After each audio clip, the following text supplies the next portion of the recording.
mi-au verificat și mașina. M-au pus să deschid și în spate și în lateral. No, ce ți și cu Schengen-ul ăsta? Nu-i sezon, nu-i nimic. E un pic prea pe marginea drumului. Jasmine zice că mai caută. Vedem ce altceva mai găsim. Poate nici nu mai stăm prea mult aici pe zona asta de coasta Sloveniei și o întindem direct spre Italia și mergem un pic mai încolo, că nu știu cât mai avem, 50-60 de km maxim, cred că și deja găsim parcările alea verzi ale lor, alea Free Motorhome Area, unde e gratuit să stai și îți pun la dispoziție apă, curent pentru câte 1 euro, 2 euro, așa modic. Ia că suntem în ziua 15, odată am mai plătit 5 euro o parcare să stăm și acum, uite, 30 de euro să stăm într-un camping. Dar aici, în zona asta, chiar e ciudat. Vedem, abia așteptăm să ajungem în zona aia de Italia și Slovenia, dar mai sus un pic, unde găsim parcări din alea free. Hai că vedem. Începe să picure. Bună dimineața! Dimineața bună, dragilor! Aici Dubițarii motocicliști de la Lucifer Videographer, Jasmina și Robert. Și vă salutăm din ziua 14. Nu mai țin minte. 17 decembrie, aproape ora 11. Da. Am dormit, că afară plouă.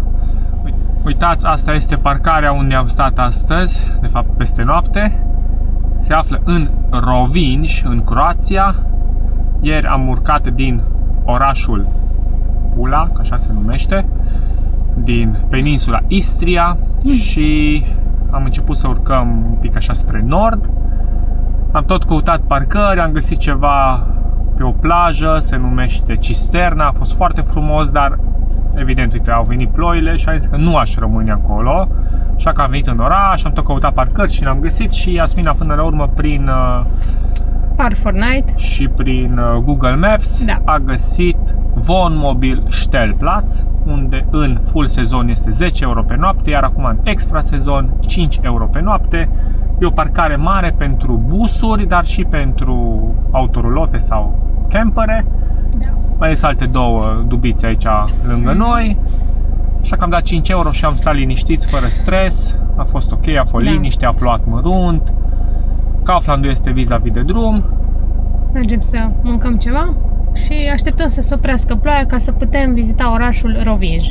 Norii deja se sparg, așa, adică nu e ploaie din asta severă, e foarte light. Acum, cum zic, e ora 11, cam după 12 nu prea mai arată ploi. Poate putem să ne plimbăm un pic pe jos și după aia continuăm spre nord, mergem spre Poreț. Da, acolo iar tot așa am găsit o parcare pentru venuri, campere, așa. Și ce că ar fi gratuit în luna decembrie. Acolo am înțeles că și cu curent e mai altceva, e mai dotat. Hai că studiem terenul. Hai la micul dejun la Kaufland și ne auzim pe aia. Ne auzim!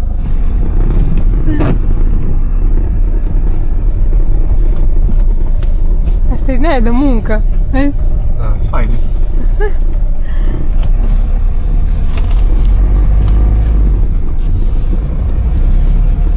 Lăsăm dubița aici în parcare, chiar jos în Rovinj, foarte aproape de port.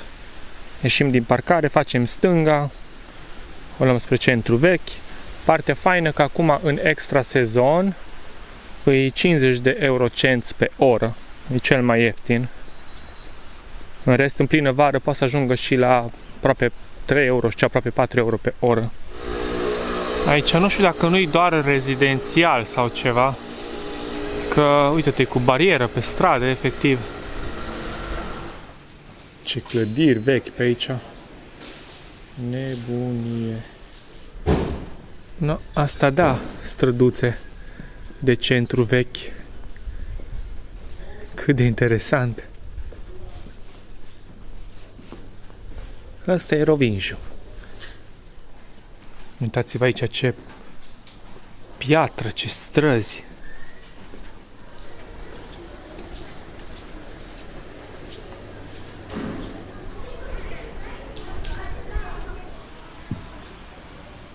Suntem pe străduța cea mai din dreapta. După aia numai marea. Uite ce fain. Mâțele? Ce-au mâțele?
Am ieșit în port.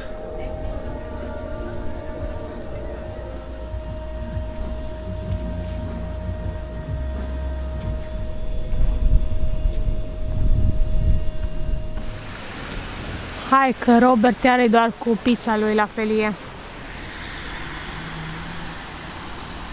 Hai să vedem cât avem de plată. Îmi dăm tichetul. Îl absorbe 1 euro. Plătim cu cardul sau cash. Oricare ți-l ia. Și gata. Am terminat cu Rovinj și acum am dat Poreț sau Porec, cum se scrie pe hartă. 33 de kilometri de aici. Probabil că o să mergem, o să găsim un loc să stăm și abia mâine o să-l vizităm. Mai lăsăm să-și mai revină vremea un pic, toate că ploaia s-a oprit, dar încă e urât afară. Trecem printr-o zonă atât de frumoasă, uitați ce copaci interesanți.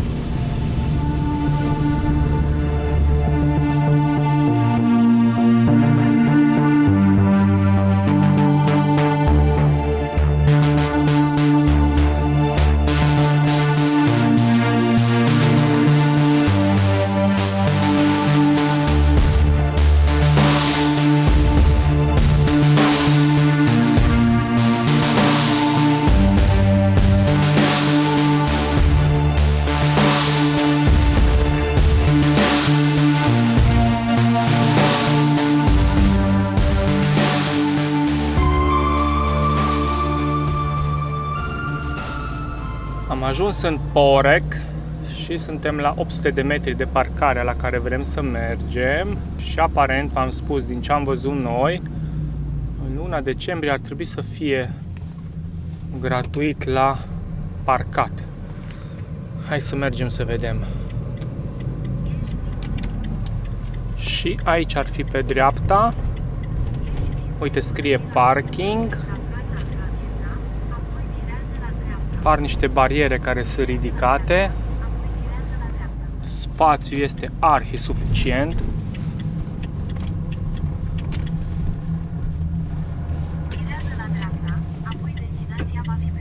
Uite ce faini. Hai să vedem unde să ne ducem oare.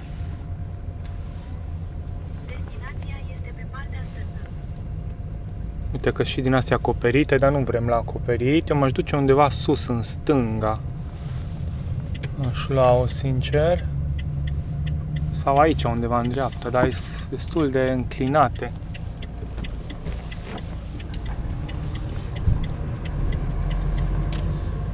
Uite, parcare. Ce arată acolo? Autobuz, autorulotă? Ăla e de sand de camper acolo. Aici înseamnă. Uite, aici aparent este și curent. Nu știu de unde să dă drumul. Și aici arată că ar fi loc de camper, dar nu se stai cu camper aici, că e foarte, foarte înclinat. Numai dacă stăm acolo sus, unde am parcat, și acolo e înclinat. Da, e tot mai bine decât aici. Aici avem ceva scris. Hai să vedem. Parking is closed from, deci din 22 până în 26 octombrie. Bine, e altceva. Uite că arată loc de parcat, autorulote. Bună dimineața, dragilor! Salutare, din nou, tot noi aici. Aseară nu am mai reușit să filmăm nimic, când ne-am băgat în Dubiță. Este ziua 15 aici la Porec, Croația. Tot în aceeași parcare, nu a venit nimeni azi noaptea, a fost liniște, a fost ok. Și o veste bună, a găsit Iasmina ce? Internet. Ceva, nu știu, de la hotel, nu Valmar știu scrie aici. Am avut 2 linii. Nu, era parolat, bineînțeles, și am căutat imediat pe internet și am găsit parola. Și merge. Și merge și am reușit ieri să încarc 2 clipuri pe YouTube și acum dimineața mai încărcăm încă unul, după cum puteți vedea acolo sus. Este laptopul pus la semnal. Am pornit mașina cu vreo 15 minute mai repede să plecăm, că am dat drumul prin încărcarea alternatorului de la mașină, cu scula aia de supercharger de la EcoFlow, prin stația EcoFlow Delta 2, printr-un încărcător de 20 de amperi, încarc bateria de la Wattcycle. Știu, v-am încurcat. Ideea e că e înorat deja de 2 zile, nu am consumatori foarte mari, doar frigiderul, laptopul, încălzitorul pe motorină consumă foarte puțin, dar ideea e că arată urât și mâine și poimâine, așa că prefer să mai încarc din baterii, că am avut 70% în ăla, mai bine îl încarc 100%, după care trec pe bateria cealaltă și tot așa, că eu am 3 baterii, Quad-Cycle, Redodo, Li-Time. La toate găsiți link în descriere și coduri de reducere dacă vreți și voi să vă achiziționați. Eu sunt foarte mulțumit de ele, le folosesc de aproape un an, dar le schimb ciclic. Descarc pe unul, schimb pe altul și tot așa. Poate la un moment dat o să reușesc și eu să-mi pun o baterie mai mare, undeva de vreo 280-300 de amperi oră și atunci nu mai tot schimb pe ele, rămân cu una și bună. Da, bun, astăzi vom vizita orașul Orec și Umag. Și trebuie să găsim după aia o parcare Da. undeva să stăm. Da, Sperăm- să ne facem duș mâine. Sperăm să ne lase ploaia, că e urât, vă zic, e urât. Nu-i frig, 11 grade, super fain, dar urât. Da. Hai, la treabă. Hai, vedem ce-o fi. Uite-te, vezi de ce am avut noi internet de la Valamar? Pentru că aparține parcarea de ei. Exact. Și să nu fi venit semnalul, poate De aici, de exact la... cum ți-am spus eu, de la recepție, de aici, de la intrare. Hai să și verificăm, uite, dau drumul la Wi-Fi. Hai să vedem, ai semnalul mai tare aici, oare?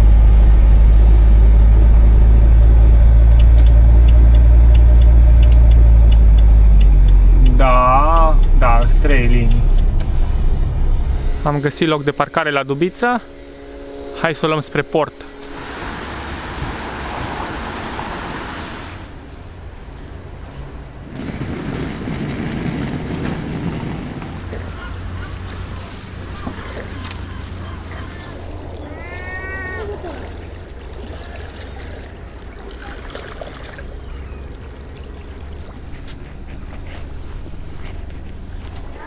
Asta e o școală aici. Se află în incinta unei foste cetăți, ceva.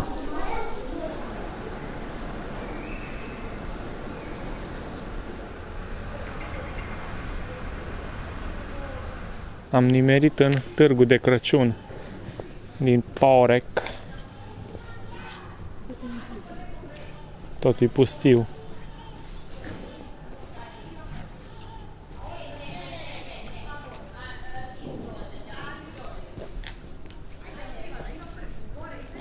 Uitați aici o rulotă faină, stil din american.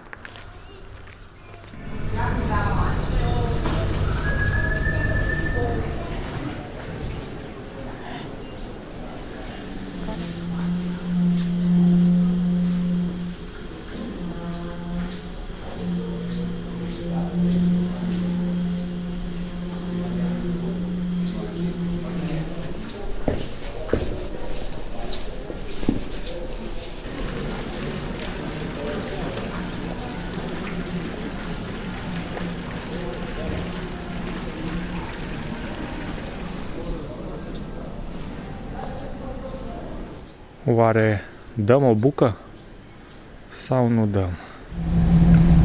Am plătit parcarea 2 euro pe oră sau 49 de minute și acum direcția Umag, 35 de kilometri până acolo.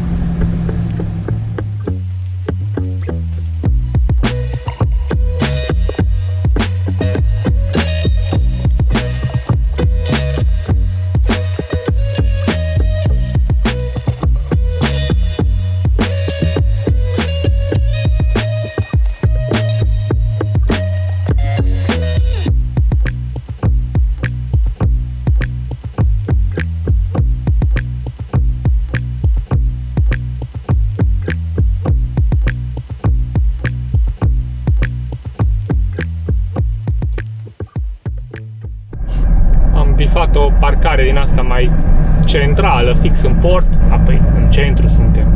Voi ce ziceți? Suntem destul de central, în Firți.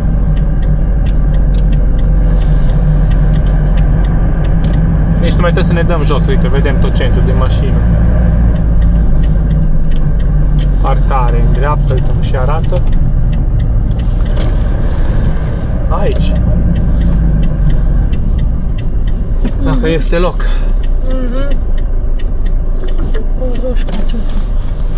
Destinația este pe partea dreaptă. Este loc deja sparcați toți, uite, l-au găsit acolo în față. Dacă e parcare. Am ajuns în Umag, în cel mai central loc posibil. Arad 96 ALP. Se pare că acum în extra sezon e 1,50 euro pe oră, în full sezon e 3 euro pe oră. Uitați, dragilor, cam asta facem noi în fiecare zi cu gunoiul.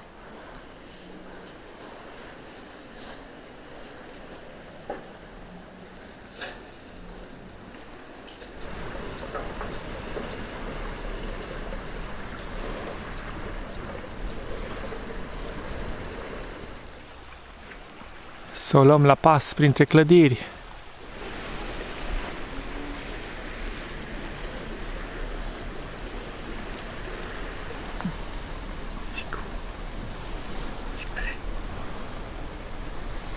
Când vreți să faceți documentar despre zone din astea așa cu hunting, veniți în extra sezon, în orașe din astea turistice, populare, de la port, de la mare și totul e pustiu. Asta e chiar un turn principal de aici din piață. Super tare.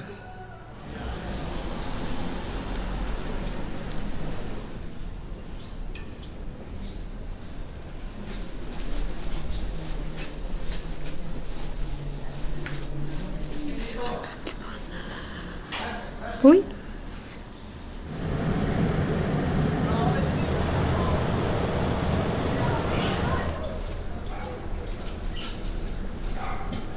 Nu se integrează nici cum clădirea aia nouă cu astea vechi aici, de o parte și de alta. Prea mare contrastul.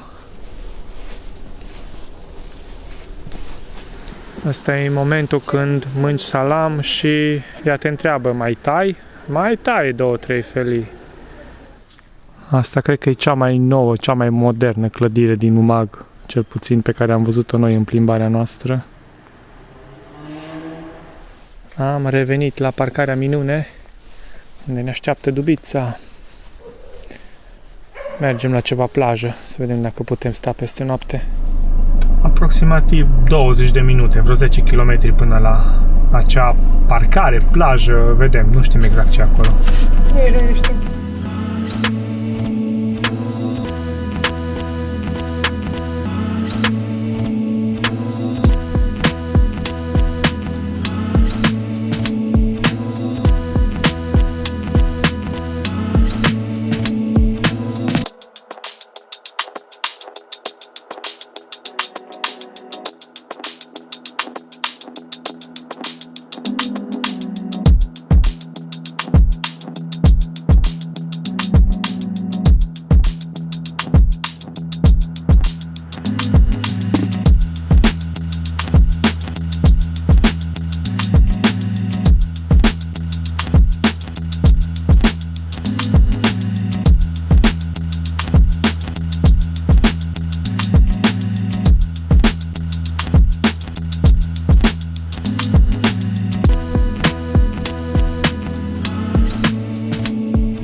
Pe unde am vrut noi să ne băgăm, la plajă și parcare, peste tot sunt bariere, totul e privat, sunt cumva resorturi din astea întregi, unde au plaja lor, restaurante, parcări și tot felul. Ne-am mai dus o bucată chiar așa pe margine, prin sătulețe mici, prin stațiuni din astea, dar nu găsim nimic, totul e privat și acum o să ieșim în drumul principal și o luăm încet spre Slovenia, că suntem foarte aproape de Slovenia, să vedem dacă găsim ceva loc mai bun. Am mai venit vreo 4-5 km și am ajuns la granița dintre Croația și Slovenia. Hai să vedem ce ne așteaptă aici. Încetinim. Avem verde la mașini.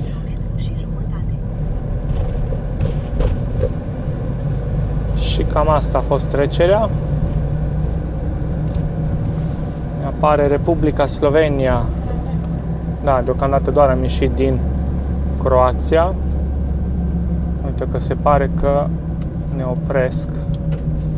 Ai pașaportul la îndemână.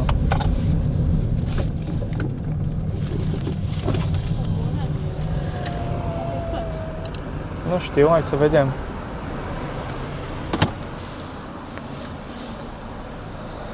Ceva îi face semnul ăla să se întoarcă, nu știu unde. Hai să vedem. Deci cam asta e și cu Schengen-ul. Hai!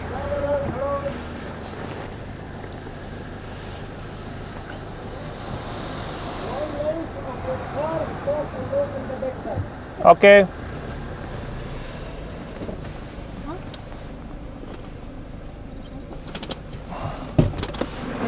Thank you. Bye. Have a nice day. Bye.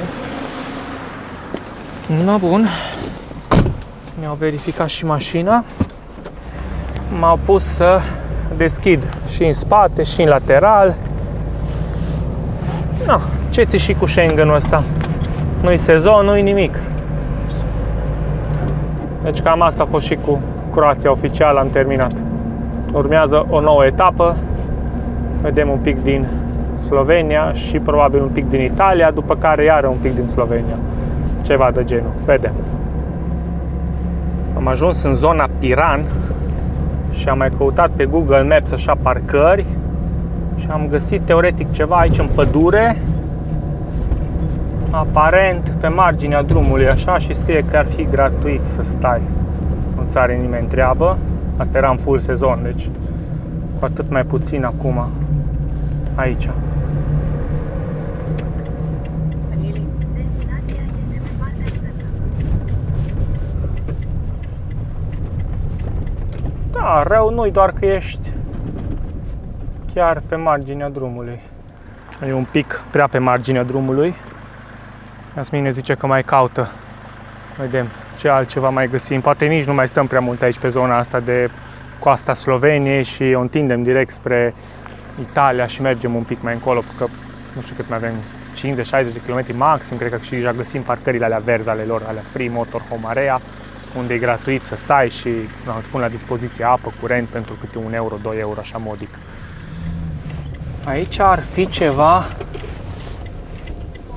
camping la care a scris cineva că a fost în octombrie Destinația este pe partea și a plătit 17 euro. 17 euro cu tot cu curent. Hai să vedem unde pot să las eu mașina, oare, să întrebăm. Suntem chiar aici la dușuri și la WC-uri, se intră cu o cheie, cu cartelă din aia mică ca la bloc. Am plătit 29 de euro, în care avem inclus dușul, parcarea și cam atâta. Dacă mai voiam curent era 4 euro în plus, dar nu vreau că am. Și posibil după ce facem duș, vedem acum câte haine ni se adună și o să mergem să spălăm și să uscăm. E 4 euro, 4 euro, deci 8 euro încă și aia. Ia că suntem în ziua 15, odată am mai plătit 5 euro o parcare să stăm și acum, uite, 30 de euro să stăm într-un camping. Dar aici, în zona asta, chiar e ciudat.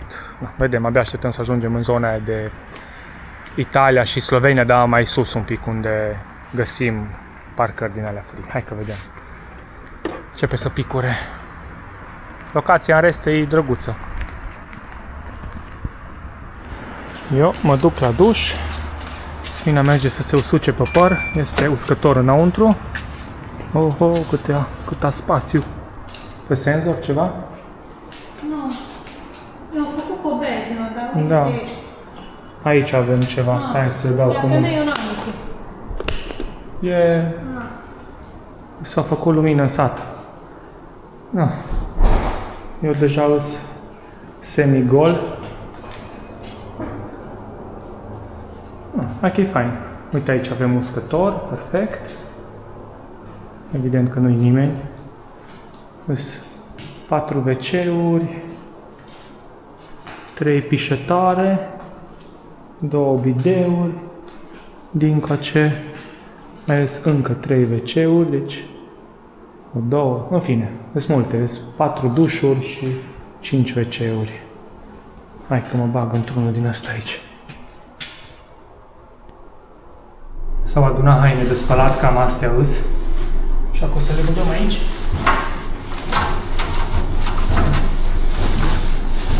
Oricum e mașină mare. E și prosopul meu acolo. Că nu mai știu dacă l-am pus în plasă. Avem un prosop, 2 prosoape. Bun. Detergent nu se mai pune, că și de aici văd cu detergent și clătitor. Bun, hai să citim. Gata, eu m-am băgat în dubiță, încerc să editez ceva, am un pic de draci, cum s-ar spune, pentru că internetul abia merge. Semnalul aici unde suntem e o linie varză, m-am bazat că o să mai pot să încarc de aici poze și poate să editez azi încă un episod sau 2 până mâine dimineață. Deci internetul pică de pe listă, dar măcar avem hainele la spălat, o să revin în jumătate de oră să le băgăm la uscat. Asta este, mai și zile mai bune, zile mai proaste. Încheiem aici acest episod cu cele 3 zile. Ați văzut că am vizitat Rovinj, Porec și Umagu. Și acum suntem undeva în Strunaj sau nu mai știu cum îi zice și acum. Rămâne să ne vedem în ziua de mâine, care înseamnă ziua 16-19 decembrie. Până atunci, mulțumim frumos că ne-ați urmărit și să ne vedem cu vreme mai bună, cu o stare mai bună. Ciao!